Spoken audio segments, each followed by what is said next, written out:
About a decade ago, BMW created the I division, which is like their M division but for electric vehicles. They started with the i3 and the i8, but ever since then, they haven't made anything else for the North American market. Now, in 2022, we have the iX, and this is their first full electric vehicle. There's no gas generator or plug-in hybrid powertrain under the hood. It's full battery electric. So is it any good? Well, let's go for a drive and find out.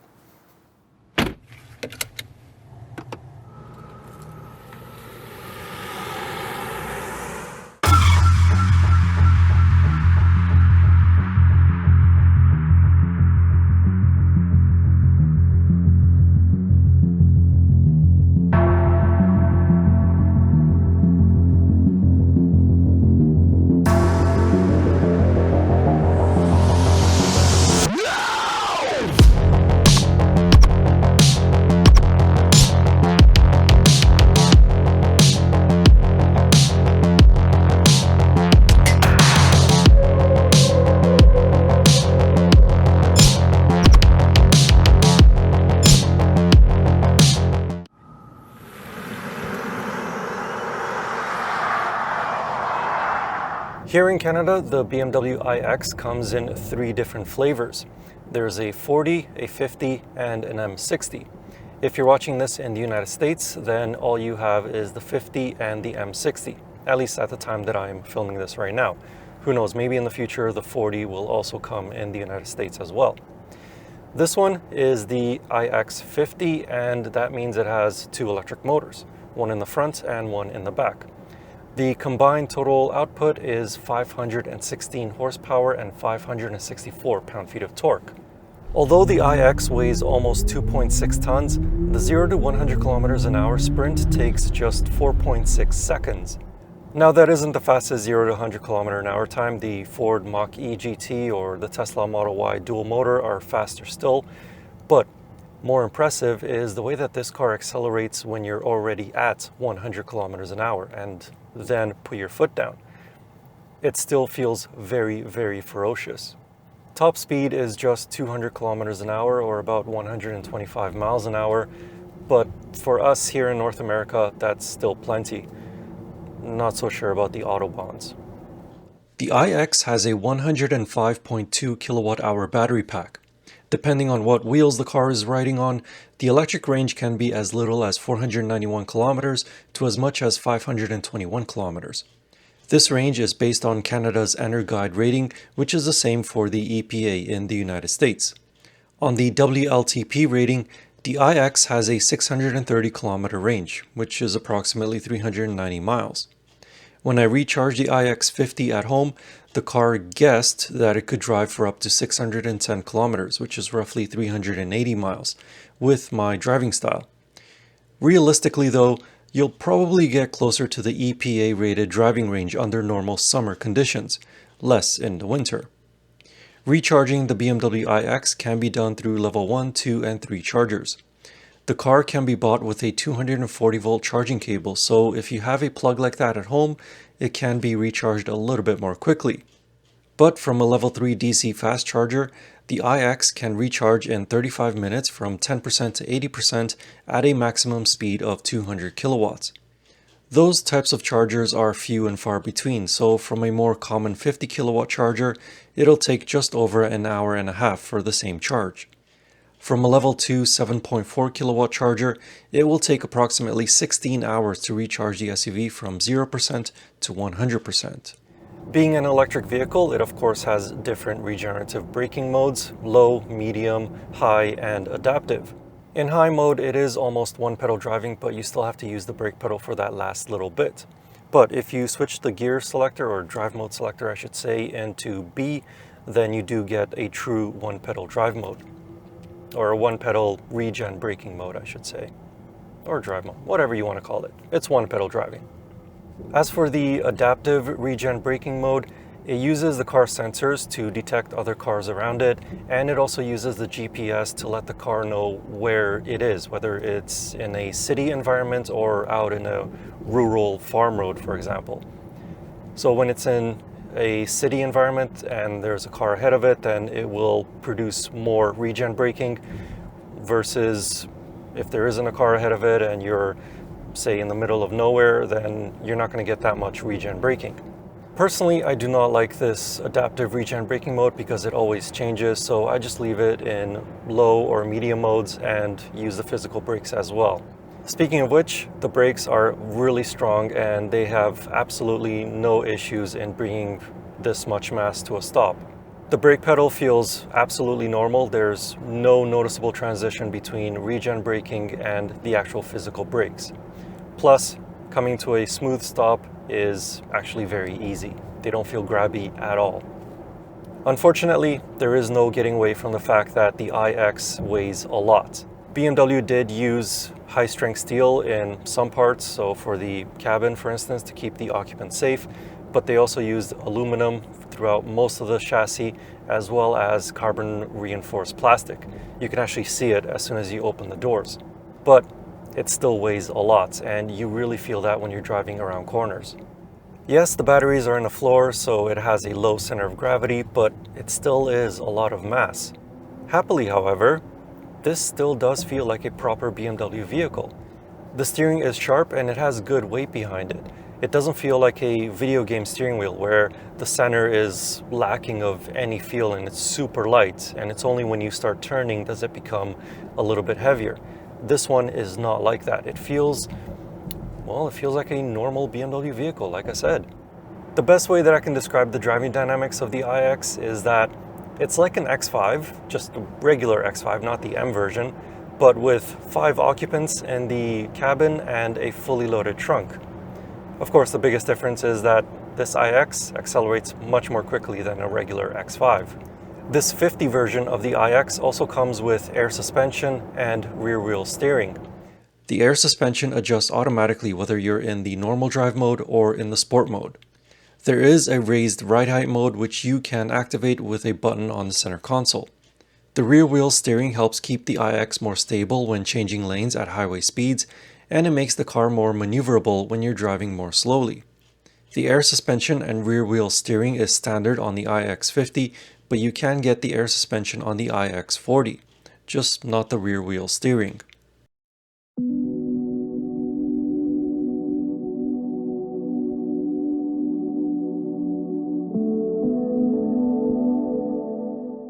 With the air suspension, the 2022 BMW iX is a comfortable electric SUV. It doesn't have a firm ride, but it's also not floaty over road undulations. It is perfectly tuned to absorb bumps and still provide good driving dynamics when the mood takes you. The seats further aid to the overall comfort. They are plush with enough adjustment for different body types. If optioned with the premium or premium enhanced packages, the front seats are also massaging with a few different programs to choose from. Like many electric cars, the BMW iX is quiet. Actually, it's a little bit quieter than others. On highways, there's less road noise intruding into the cabin from the tires. Wind noise is but a whisper, and there is no powertrain noise. Actually, if you opt for the Premium Enhanced package, the iX comes equipped with BMW Iconic Sounds Electric. These are electric sounds that were composed by Academy Award winner Hans Zimmer. These sounds really do give the iX a sense of theater and emotion as the accelerator pedal goes down and the speed builds up. They don't replace the glorious symphony of a V8 or an inline-6, but it is a step in the right direction when it comes to making EVs more exhilarating. Because the BMW iX was designed to be a bespoke electric vehicle, there's no need for things like a transmission tunnel or a driveshaft tunnel in the back. There's more space for occupants. So at 6'4" up here in the front, I really can't complain for space. More than plentiful legroom, and same goes with headroom.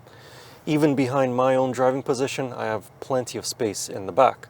Back there, the outboard seats are heated, there is a dual zone climate control for the rear occupants, and the bench splits 40-20-40, which allows for longer items in the trunk, but still have seating capacity for 2 rear occupants. The trunk has 1,005 liters of space behind the rear seats and 2,205 liters of space with the rear seats folded. Putting them down is easy thanks to a couple of electric release buttons in the trunk or one on either side of the rear seats. There's also a little compartment under the trunk floor for the charging cable or a small backpack. But getting back to the front, let's talk a little bit about the interior design of this BMW iX. And from the get-go, I really like how it looks. It has a nice contrast of materials and colors, and they all work together. However, it's very minimalist. So on the center portion of the dash, there's literally only 3 buttons: the hazards and the front and rear defrosters. All of the other controls are buried within the infotainment system, and I personally do not like that. I like physical buttons, at least for the climate controls. I want to have physical buttons. Current gasoline-powered BMW vehicles, they have a nice blend of physical controls as well as controls built into the infotainment system. This one is all in the infotainment system. Other things that I want to nitpick a little bit about this interior: the material on the dashboard looks really nice, the micro suede material. It looks nice and it feels nice, but in direct sunlight, this blue reflects into the windshield. So personally, I think that I would rather stick with a black dashboard. Also, these crystal controls for the seats and the crystal iDrive controller on the center console are really nice to look at, but in direct sunlight, they shine rainbow colors into your eyes. That's not only annoying, but could also be very dangerous when you're driving. And since we are looking at the center console, it's very functional. However, it's not really perfect. So the wireless charging pad and the USB ports are right underneath, and that's perfectly fine. But the cup holders are also here, and grabbing a cup, a water bottle is just fine, but grabbing a cup is a little bit awkward, and you could inadvertently hit it up against the upper portion. The cell phone holder is in a good position, and it's open at the bottom to let the cables go through. But if you live in a part of the world where just having your cell phone within easy reach of the driver is considered illegal, that makes this slot pretty much useless.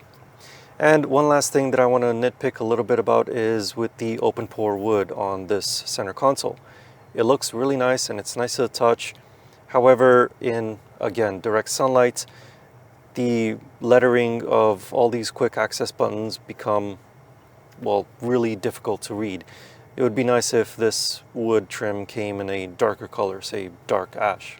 But although I am nitpicking a bit here and there, like I said earlier, this is a really nice interior. I think that BMW did a great job on the iX.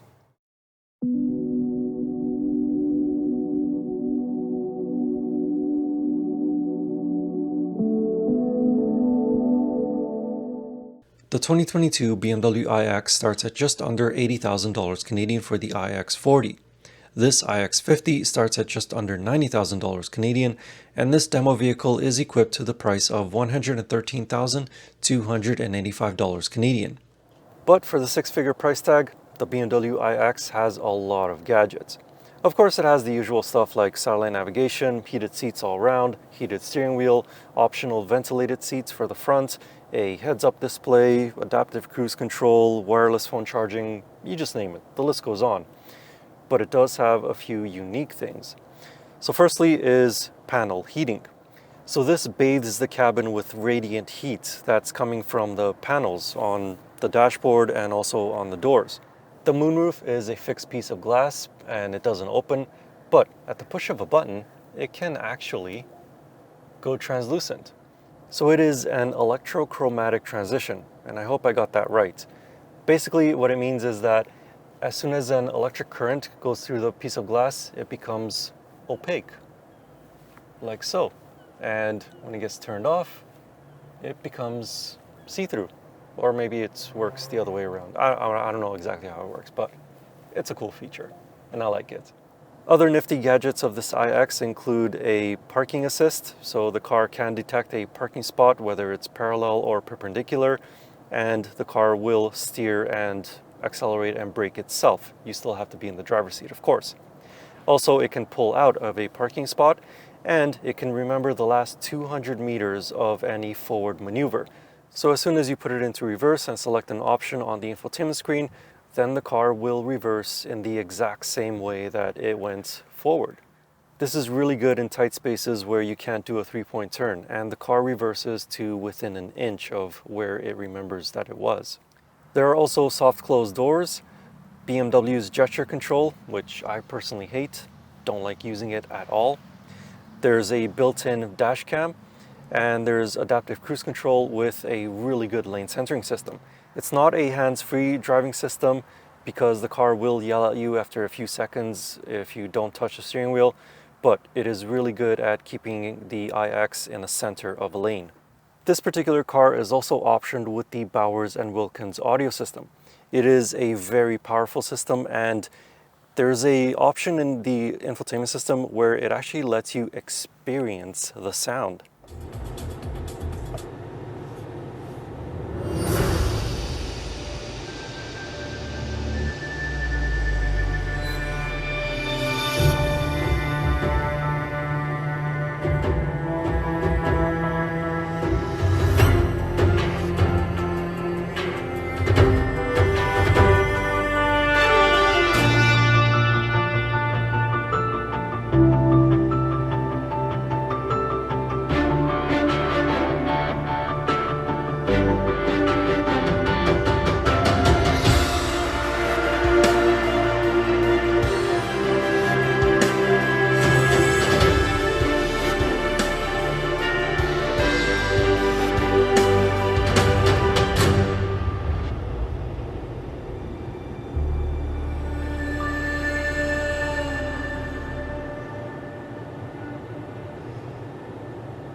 But another feature of this audio system is that BMW integrated the massaging feature of the seats into something called 4D bass experience.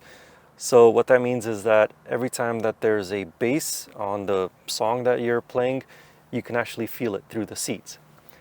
Personally, I don't really like it, but those that do like to have a big thumping bass, I think that you will probably like this feature. As for the infotainment, it is a daunting new system. It is BMW's latest iteration of iDrive, and some aspects of it do look similar to the previous generation, but most of it looks new. Nearly every feature of the vehicle is now controlled through the infotainment system. It requires digging through submenus upon submenus to try and find a specific item. Happily, however, it is very customizable. The main screen has widgets that you can add, remove, or reorganize. There's a quick access menu that drops down, and the menu that shows all of the available apps and functions can be reorganized like as though it's a smartphone. Also, some aspects of the car can be controlled through voice commands, but from time to time the system gets a command wrong.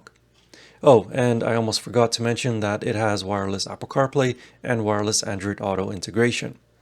Now let's talk a little bit about the exterior design. Is this something that only a mother can love, or is there more behind it?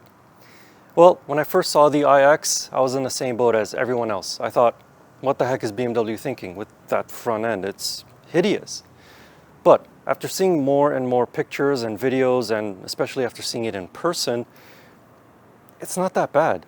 I'm not saying that this is a beautiful SUV because there are better looking SUVs out there, but it's not as offensive as I remember it.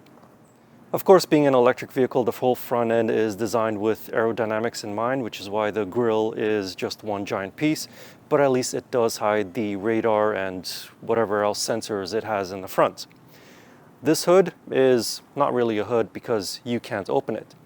So then you might be wondering, well, how do you refill the washer fluid, for example? Well, for that, just press on the BMW badge and there it is. That's your washer fluid. So, yeah, doesn't look all that bad in person. The IIHS and the NHTSA have not provided any crash test ratings on the new iX.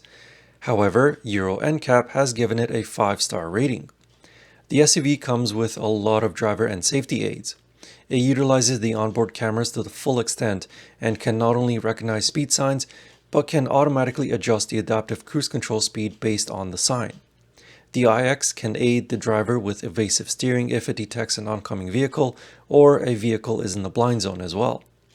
And for the warranty, it is 4 years or 80,000 kilometers just like any other BMW vehicle, with the battery warranty being 8 years or 160,000 kilometers, whichever comes first.